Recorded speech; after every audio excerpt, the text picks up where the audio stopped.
sa hagdan. Galing po ako sa rooftop. Bababa na po ako. Nahinirata kay uli ko may hagdan. Nagbaha guys, so baha. Ay, ginap.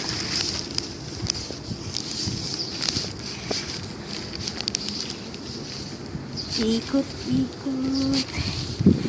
Ang hirap talaga maging OFW guys.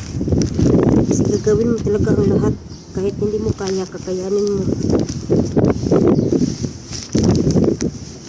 Kung hindi mo nagawa sa Pinas, gawin magawa mo dito sa abroad.